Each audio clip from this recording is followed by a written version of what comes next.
Patrons, IR4 podcast listeners, fans, followers, family, friends, welcome to your IR4 podcast for this week. I'm Jeremy Alexander Newsom, and this right here is Brian Masterson. Today we're discussing the future of movies, entertainment, TV, and all that cool stuff related. Let's hop in.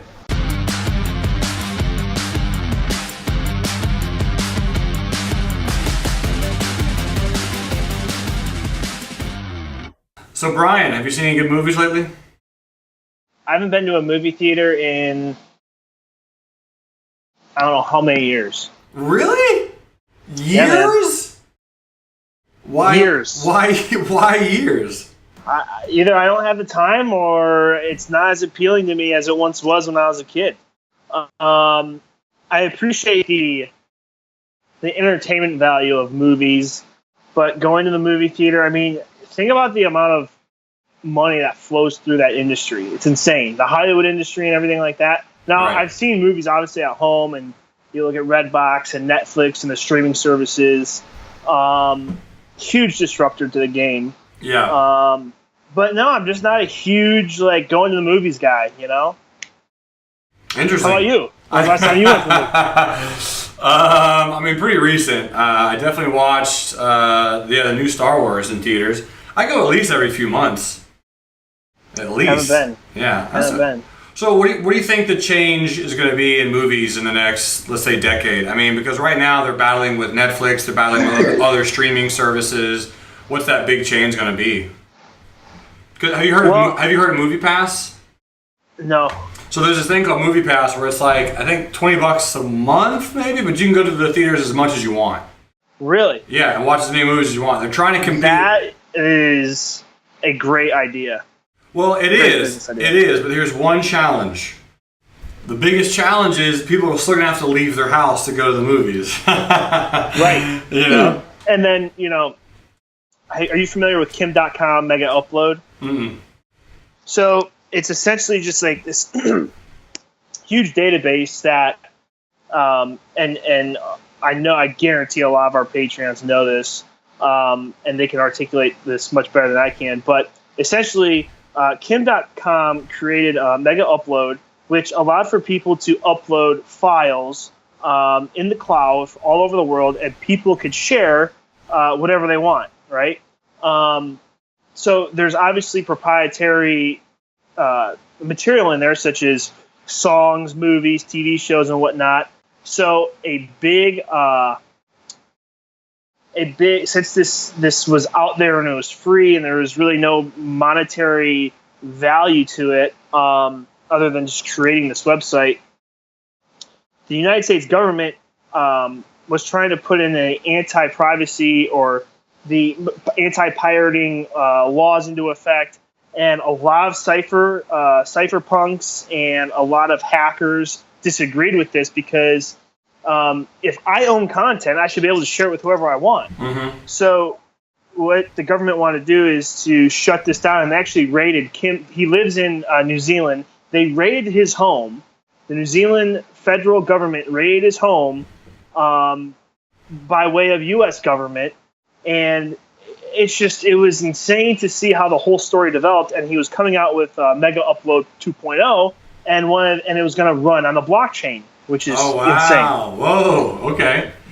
But if you look at the industry, I say entertainment, but more specifically the Hollywood industry, look at Harvey Weinstein, look at some of the stuff that went down back in the day with I don't want to go down conspiracy theories, but, some of the things that happen in Hollywood or that may happen in Hollywood are very secretive and very interesting to look at. But that is a very localized and confined, I think, group, right? So you're putting up all this money into producing this movie, and the last thing you want is it to be leaked onto a website or leaked somewhere where someone can share it, right? Right. So my question to you is, you're asking where the future of movies is going, or the future of, and we're on the topic of movie theaters.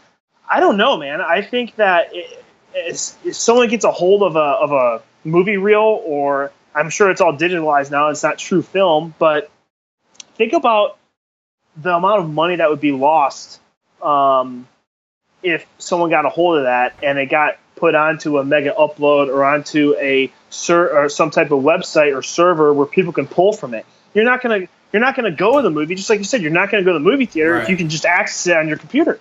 Well, I mean, that's what piracy, and that's where all those laws come in. Because I mean, people can do that now with other websites, right? I mean, you can, if you're good enough on the internet, you can get a movie 2 weeks after it's been released, right? 1 week after it's been released, sometimes even before it's been released, and pirate it off the internet, which obviously is illegal. You know, that's a federal offense. Yeah. You know. Yeah. So if you're someone who's going in, and I'm assuming they probably go into, I don't know if you would have to go into the dark web or not. By the way, we should definitely put on our docket someone who's a specialist in the dark web, perhaps some type of security expert. But that would be a very interesting, I think, I'm typing conversation that up right now. Perfect, but I'm sure some of these people go into the dark web and pull this content off, right? And they're probably selling it in the dark web too, and they're probably using anonymous cryptocurrencies for payment. But if you get caught, I mean, that's a huge federal offense. Huge federal offense. You know, look at Napster and that. I mean, even the music industry, and we've had these discussions with prior guests on the podcast. But I think this is going to be an ever battle between the entertainment type industry and free thought, or I don't even know how you classify these people, but they're not anarchists, but people who they believe in their own rights, they believe in their own content. If they like, what's to say, Jeremy, I go and purchase a movie from iTunes and I burn it onto a CD and I give it to you because you're my friend, and hey, have you seen this movie? Here you go. There's nothing legal about that. Now, if I'm selling it to you, right, that's where it changes. That's where it changes.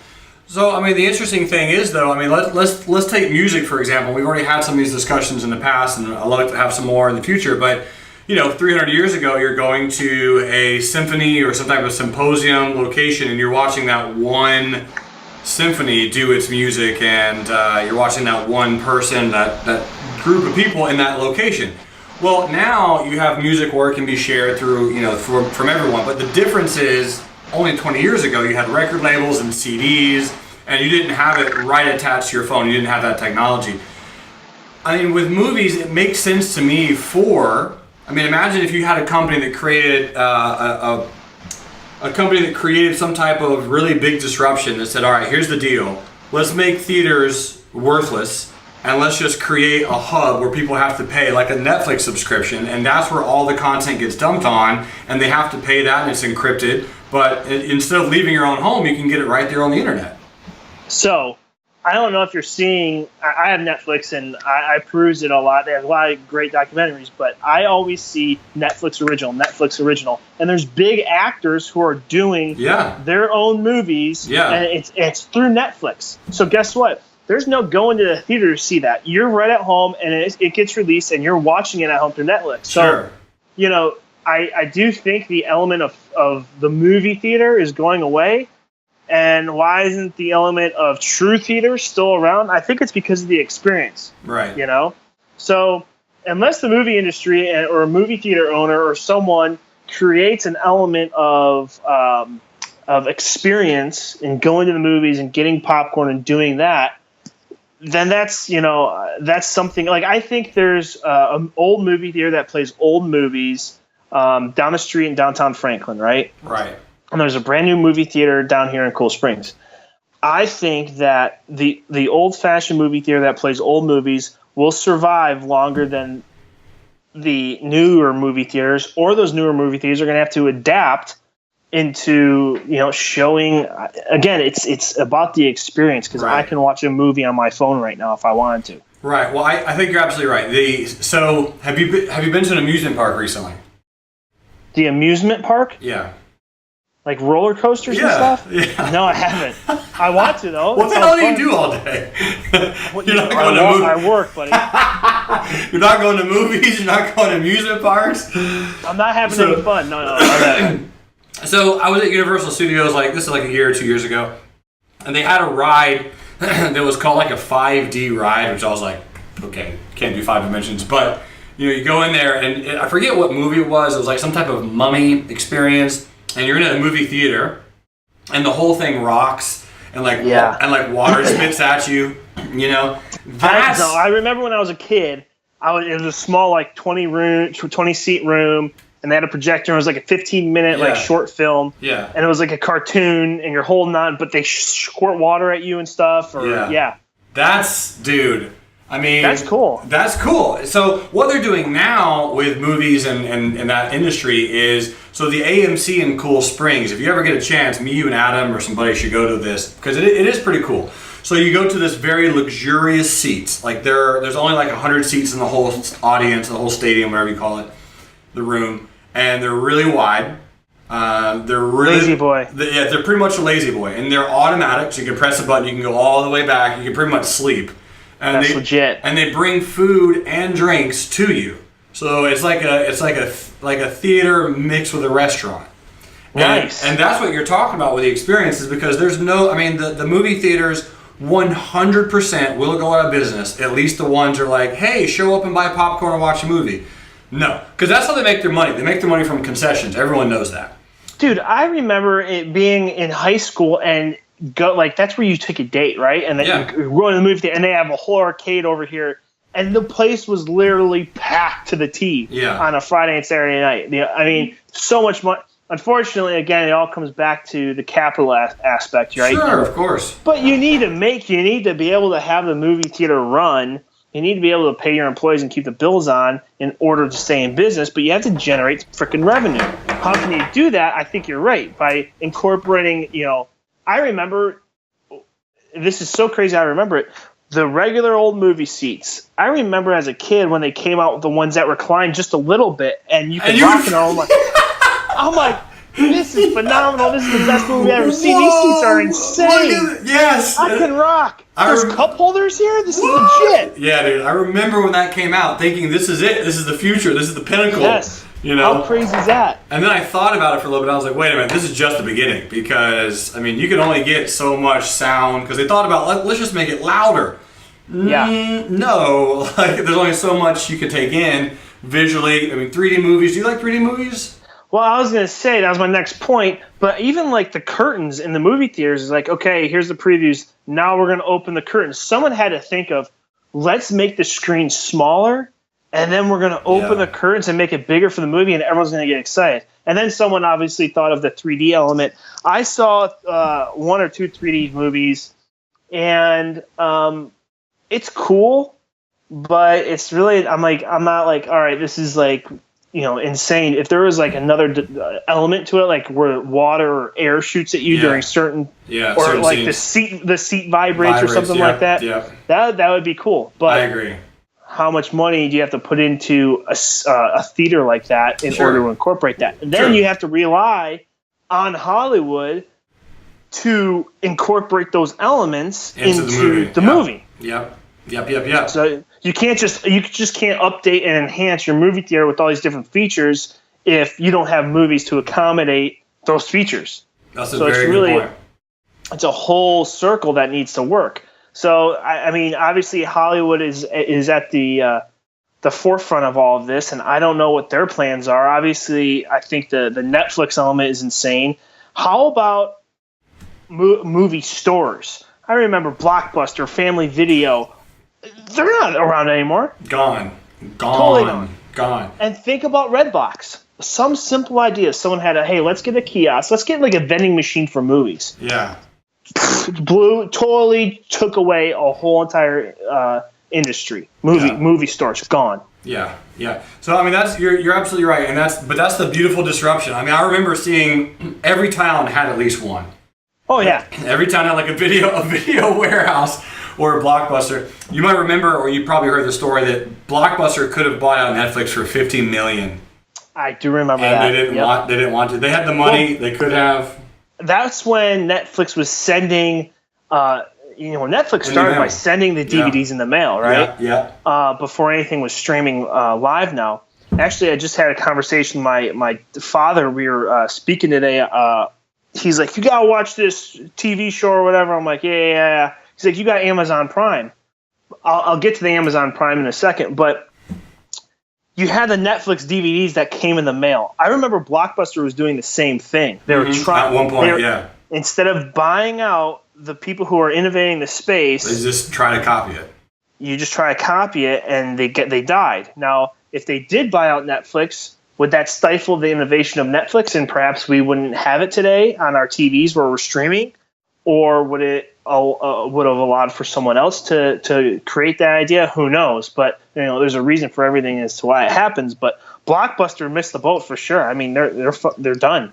Dude, they're gone. What do you think about the Blockbuster CEO? Like when he tells his buddies, like they're playing golf, do you think he's cool? He's like, "Hey, I made my money, I'm out," or he's like, "Man, how did I miss that Netflix deal?"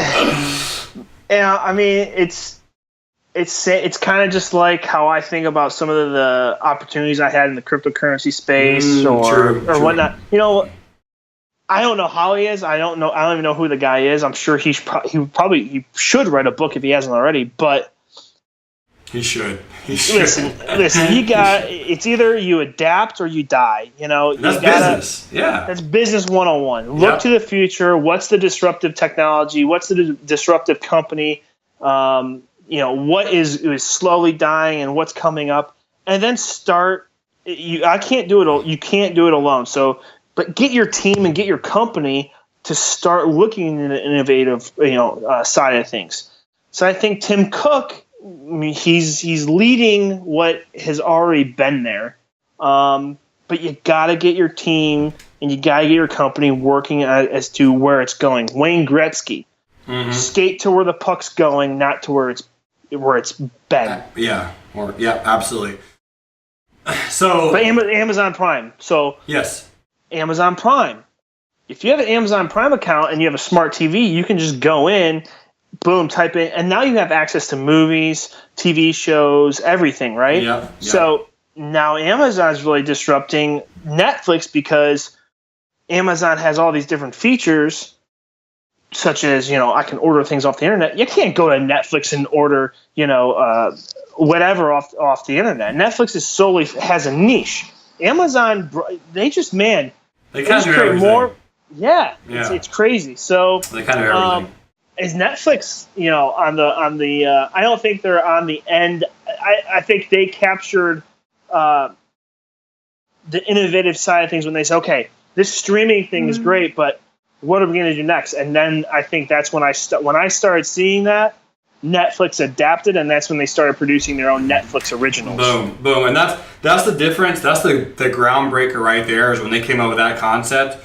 So the first time I watched Chef's Table, have you seen that? Well, you probably haven't, I don't know if you've seen that show.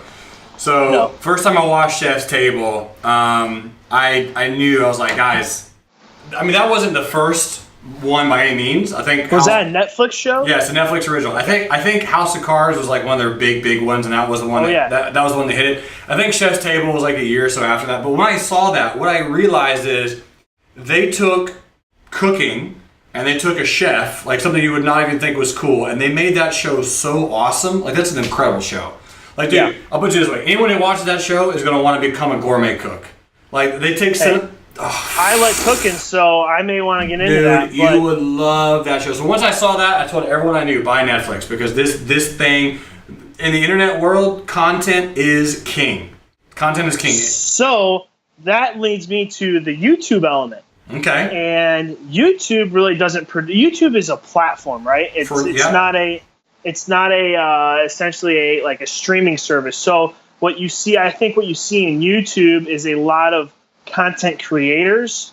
Netflix is its own content creator, but it also provides you with an archive of other content that has been created by other people. So I don't know what the licensing deals are over there, but you have actual content like vloggers. I mean, look at us. We're on a platform where we can share our content. Now, where is YouTube's future going, and what's happening there? Because there's ways of I've been seeing a lot of complaints with YouTube with restrictions, censorship, demonetization. People, I mean, if you have 1 million views on YouTube, you're getting some type of check, whether it's through advertisement, whether it's to YouTube. But YouTube has done a huge job centralizing all of that. But you look at DTube. Remember that we had an episode with who was it? Ash. Yep. Ash.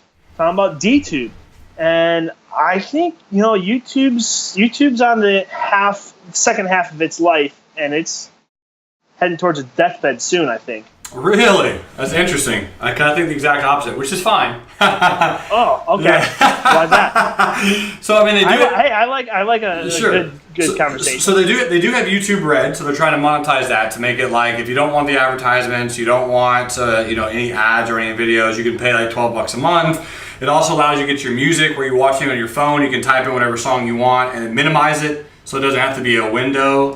So I have YouTube Red. It's pretty cool. You can download episodes onto your phone, so kind of like a podcast. So you can like whatever episode you want. If you can't watch it, then you download it if you're going to be on a flight or if you're going somewhere, right? You can keep that.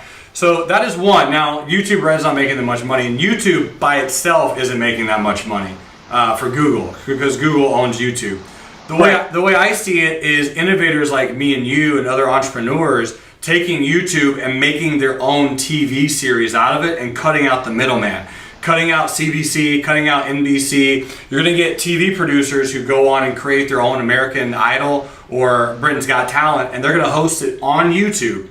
They're going to create their own series, their own shows, and people are going to go to YouTube to watch that series. Why wouldn't you go to DTube and do it? Because DTube is decentralized. It runs on the Steemit blockchain, and it allows you to make money based on per click. So when someone's liking it, they can donate money right away.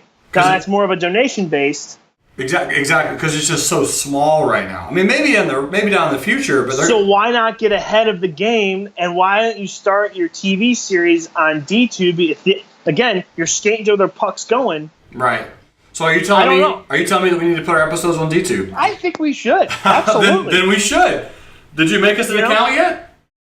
I have a Steemit account, yeah. Okay. So you need to have a Steemit account, and then you link your Steemit account to the DTube. We're gonna do this. We're gonna make that happen. We should. I think you should too with your trading series. But I see the world of centralization moving into a world of decentralization. I think we've had this conversation numerous of times. I think it's very apparent. It's just a matter of decentralized giants, Hollywood, YouTube, Spotify, blah blah blah blah blah.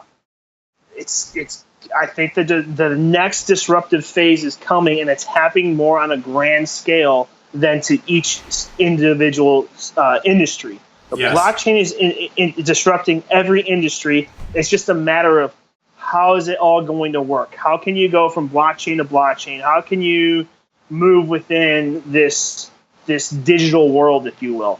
And that's I think we're going to see the evolution of that over the next 10 years. I think it's a hot time. If you're an entrepreneur and you have brilliant ideas, this is oh my gosh. Oh my god. You have no excuse right now not to create something. The opportunity to, and again, it's not for the monetary gain, so to speak. So I'm not going to say if you want to become a billionaire or a millionaire, this is a great opportunity to do so. This is a great opportunity to have a huge impact on how corporate and community and everyone interacts. Correct, yeah. So, then you can get into philosophy like capitalism and these different structures, organizations. Right, and what is going to be the next, Yeah. Rome fell. Rome fell. Yeah. So, absolutely. And I think I like the fact that you keep bringing up the decentralization because it always makes me think, if you're talking about the movie industry and what that looks like, having that decentralized would be, just the whole, like Hollywood in general, open it to the masses, everyone can create, that's huge. Dude, what if you created a blockchain? So again, when you create a blockchain, you're not the owner of it. You just create the blockchain, the decentralized ledger, if you will. Yeah. What if you create one where people can go in there, movie producers, actors, and they can upload their content, and they're the owners of their content. And if they want to send it to someone else, that's where personal content and personal property really becomes personal at the individual level. Sure. So Man, it's crazy. I have so many ideas that flow through my mind when we get on these conversations. It's hard to pick one and run with it. Oh, for sure. I was laughing because you had your Robert De Niro face. I don't even know how to do that. I can't do it on cue. No, it just happens. Involuntary. Yeah, it just happens. So, all right, here's a question. I was in Canada recently, and I was listening to the radio, and I noticed something shocking. They don't have any radio censorship in Canada. They don't on TV either. You mean Canada doesn't? Canada. Correct. So if you watch some of the TV shows up there, they're dropping F-bombs and everything. It's hilarious. So, we're talking freedom of speech. Right. Why is that disconnect? I mean, if America is freedom of speech number one, numero uno, but yet we get everything blocked on the radio, on TV shows. I mean, if you're in a movie, you have to rate it a certain way, which I understand why you would do that because you have to pay for that movie, but why is Canada totally able to say whatever they want to say on any platform, but we can't? Why does Canada have free healthcare? Yeah. I don't know. It's just it sounds like a great country. It's not free. It's not free. It's universal. It's They pay a lot in taxes. You talk about like rating systems and whatnot. We should consider. I mean, a huge industry that we have not covered at all is the porn industry. We need to cover that. I agree. Oh my gosh. Who do we get? I don't know. I don't know anything about it. What? I don't know anything. I'm a total novice. What I can say about the porn industry, jovially and seriously at the same time, is any innovation that happens in technology, I shouldn't say any, a lot of them happen there first. And if you would know, oh yeah. And if you have an example, virtual reality, robots. I mean, dude, they have sex bots that are light years ahead of actual robots.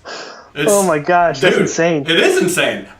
When you're talking about I'm trying to think of movie servers. They were one of the first industries, companies, websites to create an online movie server. That's crazy. Yeah, they were before YouTube, they were before Vimeo, they were before MySpace. I mean, they were early on. Wow. Yeah, it's pretty incredible. I think we should. I mean, at least try to track down some type of specialist in the industry that just knows the trends, the macro views. It's a multi-billion-dollar industry. I feel like that person may be judged. Maybe not. I mean, it depends. It's the industry exists whether people want to, whether they want to or not. Just like gambling. Some people might not. We don't discriminate. Dude, discriminate. Whatever word you just said. The thing is, it's innovation, and if you're going into the things that can be innovative, I mean, you're talking about the future of movies. I mean, dude, the virtual reality where you can just sit at your house and you can buy the movie right there, put on a little thing, and you put on like a pad of some kind that you can feel the heat or the cold.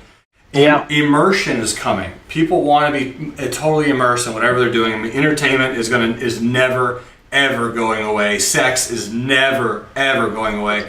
So if you figure out a way to blend those two, I mean that's I think the best word to describe that is sensor stimulation, right? Mm-hmm. So it just goes back to again the movie theater when you have some mist or some air sprayed in your face as you're watching a movie. You're heightening more senses, so you're increasing those chemical levels of neurons in your brain that are becoming more aware. So there's more dopamine, there's more adrenaline. All of these things start happening where your senses get heightened, and whether it's pleasurable, whether it's fearful, you're stimulating more senses in this three-dimensional realm where.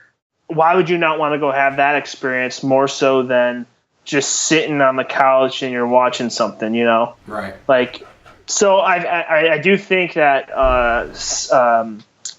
sense stimulation will be a huge part of the future. Has to. I mean, at least it seems that way to me. It seems almost too obvious. They're just going to have to work on that, work more towards that. It'll cost more, but, that's... Hey, people are going to pay for what they want, Yeah. So what blockchain technologies right now do you think are getting closer or anywhere in this realm, or are there any? Well, I think Steam is the number one most traffic. Can't even talk today. Nope. Has the most traffic out of any other blockchain. I think there's probably a lot of great projects that are being built on the Ethereum chain or forked of the Ethereum chain, but the video game industry is being more disruptive through blockchain than the movies right now. I know DTube, but it's just a matter of time before just think of blockchain as a distributed ledger, and there's all these movies on this ledger, right?